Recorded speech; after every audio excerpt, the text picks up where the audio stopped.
가이드를 처음 시작하며 잉카의 멸망에 관해 많은 자료를 찾아보았지만 결국은 프란시스코 피사로 한 사람에 의해 당시의 대제국이었던 잉카가 무너졌다는 결론에는 변함이 없더군요. 그렇다면 왜 그들이 이곳으로 오게 되었는지를 알고 싶어서 역으로 추적하여 자료들을 정리해 보았습니다. 모두가 아시는 대로 콜럼부스의 지구 원주율 계산 실수로 인해 1492년 아메리카 대륙이 발견이 됩니다. 이탈리아 제노바 출신의 상인이었던 콜럼부스는 피렌체의 의사였던 토스카넬리가 주장한 지구 구체설을 믿고 서쪽으로 항해를 하면 동쪽으로 가는 것보다 훨씬 빨리 인도에 도착을 할 수 있을 거라는 생각에 당시 카스티아 왕국의 이사벨라 1세 여왕의 후원으로 세 척의 함대를 이끌고 에스파니아를 출발하여 지금의 바하마 제도에 있는 작은 섬인 과나하니 섬에 도착을 하게 됩니다. 그 후로도 3번에 걸쳐서 북미 대륙을 항해하고도 그는 죽는 날까지 그곳이 인도라고 믿었기에 그곳의 원주민을 인디오라고 부르게 되었습니다. 이후 같은 이탈리아 사람인 아메리고 베스푸치가 이곳이 인도가 아닌 새로운 대륙이라는 것을 밝혀내고 지도 제작자였던 그의 친구가 아메리고 베스푸치의 이름을 지도에 기록을 하면서 지금의 아메리카가 되었다고 합니다. 이보다 훨씬 이전인 1294년에는 마르코 폴로에 의해 동방견문록이 세상에 나오게 되고 이 동방견문록은 후세에 대항해 시대의 필수서로 등장을 하게 됩니다. 콜럼부스 역시 죽는 날까지 품속에 동방견문록을 간직하고 있었다고 합니다. 이탈리아 베니스 베네치아 출신인 마르코 폴로는 1271년 부친과 함께 동방을 여행한 적이 있었는데 1275년에 원나라 제5대 칸인 쿠빌라이를 만나게 됩니다. 이후 17년간을 쿠빌라이 밑에서 각지의 사절로 일을 하게 되었고 귀국 후 제노아와의 해전에 참가를 하였다가 포로가 되었는데 옥중에서 피사 출신의 작가인 루스티켈로를 만나 자신의 동방에 대한 경험담을 구술로 전하여 받아 적은 것이 동방견문록입니다. 1294년 동방견문록이 나오자마자 유럽인들의 아시아에 대한 관심이 급등하게 됩니다.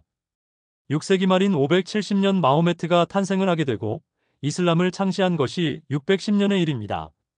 그 후 약 10년간 메카에서 포교 활동을 하였지만 박해가 심해서 박해를 피해 약 70명의 제자들을 데리고 622년 메디나로 이주를 하게 됩니다.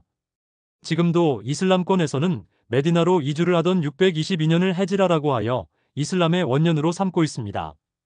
메디나로 이주한 마호메트와 그의 제자들은 포교 활동이 순조롭게 되어 그곳에서 많은 성공을 거두게 되고 세력 또한 커지게 되어 드디어 630년에 자신들을 박해하였던 메카를 정복하게 되는데 코란이냐 공납이냐 검이냐라는 슬로건을 내걸고 대규모 정복 전쟁을 벌이는데 이것이 바로 지하드 즉 성전입니다. 632년에는 마호메트가 죽게 되는데 그 후를 예언자 즉 정통 칼리프 시대라고 합니다. 그리고 7에서 8세기에 걸쳐 지중해 연안의 북아프리카와 이베리아 반도를 정복하고 이슬람은 제국으로 발전을 하게 됩니다. 이때가 우마이야 왕조 시대로 유럽인들은 이들 이슬람 세력을 몽뚱그려 사라센 제국 또는 사막의 제국이라고 부르게 됩니다. 하지만 실제로 사라센 제국이라는 통일된 제국은 존재하지를 않았습니다. 이때부터 우마이야 왕조는 다마스쿠스를 수도로 하여 지중해 전역과 이베리아 반도까지 정복을 하였고 이후 아바스 왕조는 바그다드로 수도를 옮기게 됩니다. 결국 이슬람 세력은 지중해를 포함한 세 개의 상권을 장악하게 되죠. 반면 당시의 유럽은 그리스도 세력의 본거지인데 이슬람 세력에게 스페인과 포르투갈이 정복을 당하자 대대적인 저항운동을 벌이게 되는데 이를 레콩키스타 즉 실지 회복운동이라고 부릅니다. 하지만 이슬람의 만만찮은 실력 때문에 실지 회복운동은 1492년에야 이사벨 1세와 페르디난도 2세의 연합군에 의해 그라나다가 함락이 되며 끝이 납니다. 이슬람의 지배하에 있으면서도 스페인과 포르투갈은 훗날 대항해 시대의 주역으로 나설 수 있는 역량을 축적하게 됩니다.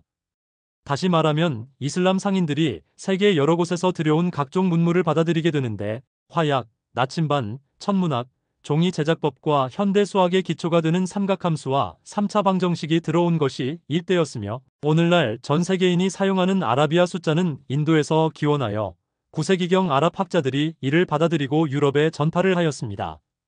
그리하여 유럽에서는 13세기 이후 본격적으로 사용되기 시작하였습니다. 완성이 된 것도 바로 이 시기입니다. 이때가 당시 상대적으로 아시아에 비해 훨씬 열등하였던 유럽이 이슬람의 선진 문물을 받아들임으로써 훗날 선진국으로 도약하는 계기가 된 시기라고 봐도 무리는 없을 것 같네요.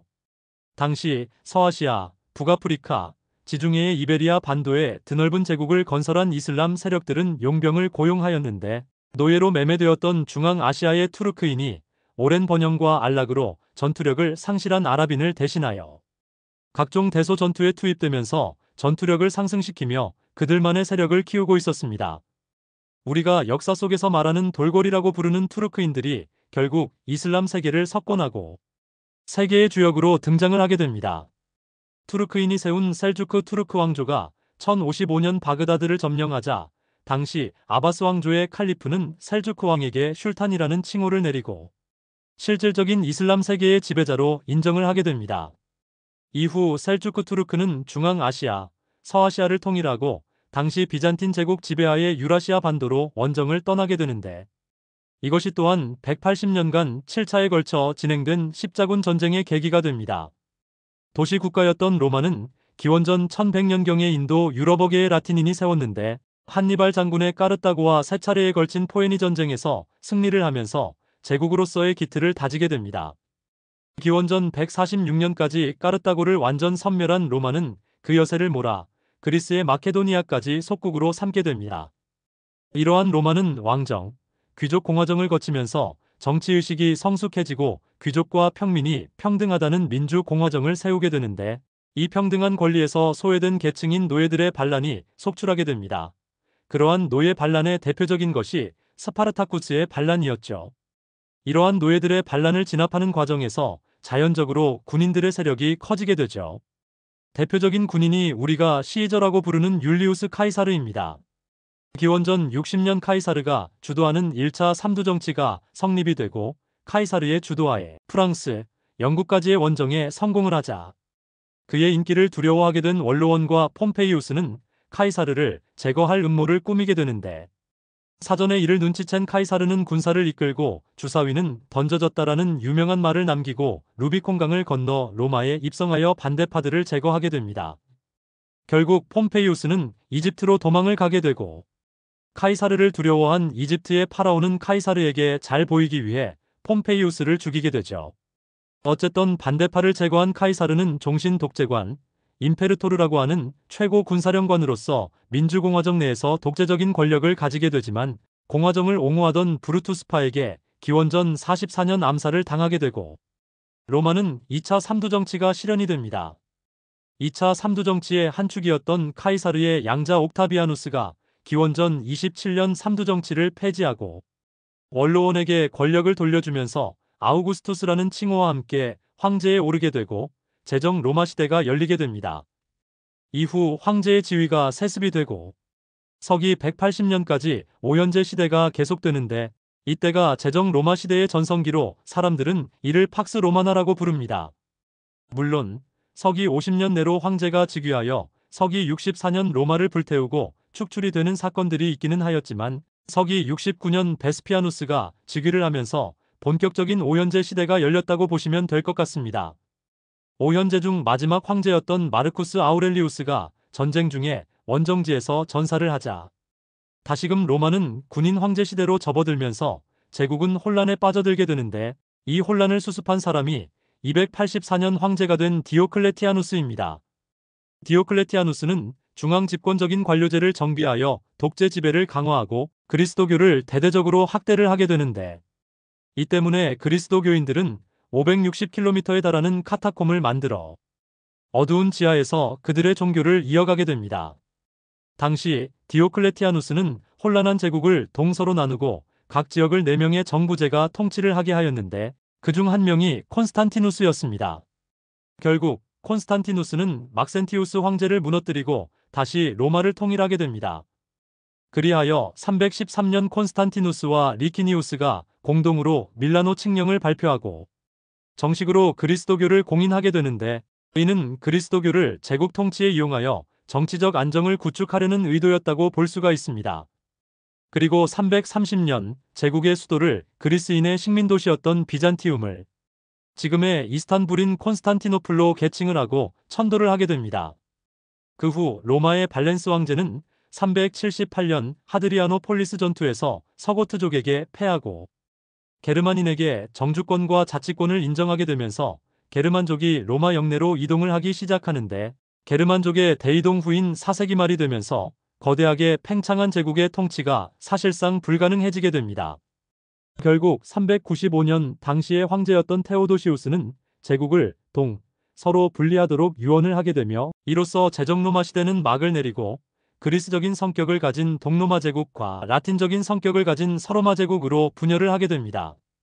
동서로마로 분리된 후 서로마 제국은 게르만인 용병 대장인 오도아케르에 의해 2살짜리 황제였던 로물루스가 폐위당하면서 476년 멸망되고, 서로마 제국 황제의 지위를 동로마에 반환을 하게 됩니다. 이 당시는 그 전부터 계속된 게르만 민족의 대이동으로 유럽 각지에 크고 작은 여러 개의 왕국들이 생겨나고 있었는데, 대표적인 왕국이 프랑코, 앵글로 색슨, 서고트 왕국들입니다. 한편 아시아 대륙을 마주보는 콘스탄티노플의 수도를 정한 동로마 제국은 이슬람 세력의 서진을 막는 그리스도 세계의 방파제 역할을 했는데, 726년 비잔틴 제국의 레오 3세가 발표한 성상숭배 금지 칙령으로 동서 교회 간 갈등의 원인이 되었고, 이견을 보이던 그리스도교가 로마 카톨릭과 그리스 정교회로 분리되자 서로마 멸망 이후 정신적인 지주가 없던 서방 세계의 교황이 등장하고, 동로마 제국에서는 황제 밑에 주교가 종속하는 그리스 정교회가 성립되어 서로 간의 대립이 잦아지게 됩니다. 결국 1054년 그리스 정교회가 로마 카톨릭에서 완전히 분리가 되는데, 앞서 언급했던 셀주크 투르크에 의한 이슬람 세력의 침입이 빈번해지고 서아시아를 비롯한 그리스도교의 성지인 예루살렘이 이슬람의 정복을 당하자, 당시 동로마의 황제였던 알렉시우스는 성지를 되찾기 위해 1071년 로마 카톨릭의 교황에게 원조를 요청하게 됩니다. 이때는 이미 서방 세계에 카톨릭의 권위가 절대적인 위치를 차지하게 된 상태인데, 이번 기회가 그리스 정교회에 비해 확실한 우위를 점할 수 있는 기회라고 판단한 로마 카톨릭의 교황은 십자군을 조직하게 되고 180년간의 십자군 전쟁에 돌입하게 됩니다. 180년 동안 7차례의 원정, 그러나 십자군 전쟁의 실패로 말미암아 로마 교황의 위신은 완전히 추락을 하게 되는 결과를 맞이하게 됩니다. 1096년 프랑스와 이탈리아의 제후가 주축이 된 1차 원정은 3년간 계속되는데, 예루살렘을 탈환하고 성지를 회복하는 성과를 거두지만 이후 이슬람이 세력을 재편성하여 재차 공격을 하자 이 전쟁은 180년이라는 긴 시간 동안 7차례에 걸친 지루한 전쟁으로 이어지게 됩니다. 전쟁이 길어지다 보니 1차 때와는 다르게 십자군의 성격이 바뀌면서 나중에는 성지 탈환이라는 본래의 목적은 단순한 명분일 뿐 병사들은 약탈에만 급급하게 되고, 이 전쟁에 군수 물자와 선박을 제공한 상인들만 부를 늘리는 계기가 됩니다. 이 십자군 원정의 출발지가 이탈리아 반도라는 점에 주목을 할 필요가 있습니다. 서로마 제국의 멸망 이후 정치적인 권력에서 철저하게 소외되었던 상인들이 전쟁에 필요한 모든 물자와 선박, 무기 등을 판매하면서 이탈리아 반도의 길드라는 상인 조합을 형성하게 됩니다. 결국 이 상인 조합은 전쟁에 필요한 모든 물자를 독점 공급하면서 지중해의 상권을 장악하게 되고, 훗날 대항해 시대를 위한 부를 충분히 축적을 하게 됩니다. 이 즈음 12세기 중엽 아시아 대륙에서는 몽골 쪽의 한시족에서 테무친이 태어나고 1204년 몽골 고원을 정복하게 됩니다. 칭기스칸의 병사들은 대규모 편제가 하루에 100km 이상을 진군하는 엄청난 기동력을 바탕으로 1220년 투르크족의 호리즘 제국을 정복하고 서러시아까지 이르는 광대한 제국을 건설한 몽골은 칭기스칸 사후 5대칸인 쿠빌라이가 중국 한족의 나라인 남송을 멸하고 원나라를 창업하게 됩니다. 이때 수세기 동안 그리스도 세계를 괴롭히던 이슬람 세력을 멸망시켜준 몽골의 감사의 표시로 로마 카톨릭의 수장인 교황이 플라노 카르핀이 루브르크를 사절로 하여 친서를 보내게 됩니다. 이것이 계기가 되어 훗날 마르코 폴로의 원나라 방문이 이어지고 동방견문록이 탄생을 하게 된 것입니다. 마르코 폴로는 원제국에서 17년간 쿠빌라이의 사절로서 활동을 하며 동방의 여러 물품을 서방에 전하기도 하였는데, 후추라는 향신료는 로마 시대부터 일부 상류층 사이에서 사용이 되기는 하였지만 마르코 폴로의 여행 이후 후추 등 향신료에 대한 유럽인들의 수요와 환상은 폭발적으로 증가하게 됩니다. 이후 전 유럽의 육류 소비량이 약 7배 이상 증가를 하였다고 합니다. 또한 후추의 무게와 은의 무게가 같이 거래가 될 정도로 후추의 가격이 비쌌다고 합니다. 하지만 거대한 영토를 정복했던 몽골은 너무나 일찍 몰락을 하게 되죠. 그 후 과거 몽골에 의해 쇠락한 셀주크 투르크의 뒤를 이어서 등장한 오스만 투르크가 세력을 확장하면서 다시금 동지중해 해상을 점령하자 동방의 향신료를 구하러 갈 해상 루트를 잃어버린 이탈리아 반도의 상인들은 결국 다른 루트를 찾기 시작하는데, 항해 비용의 최소한 20배 이상의 이익이 보장되는 향신료를 얻기 위해 지중해가 아닌 다른 루트를 찾기 위한 탐험에 상인들이 앞다퉈 나서기 시작을 하였고, 일찍이 이슬람의 선진 문물을 받아들였던 스페인과 포르투갈은 왕실 차원에서 이 탐험의 스폰서가 되어줍니다. 콜럼부스의 항해를 지원한 것도 스페인 왕실이었고, 마젤란의 세계 일주항해 파나마 지역을 지나 태평양을 발견한 발보아의 지원 역시 스페인 왕실이었습니다.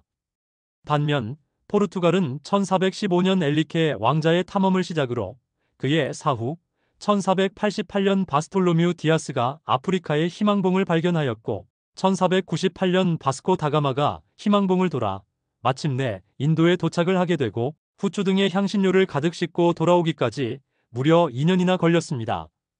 출항한 170명의 선원 중 100명을 잃었지만 총 항해 비용의 무려 60배에 달하는 막대한 이득을 봄으로써 대항해 시대의 막을 올리는 계기가 된 것입니다.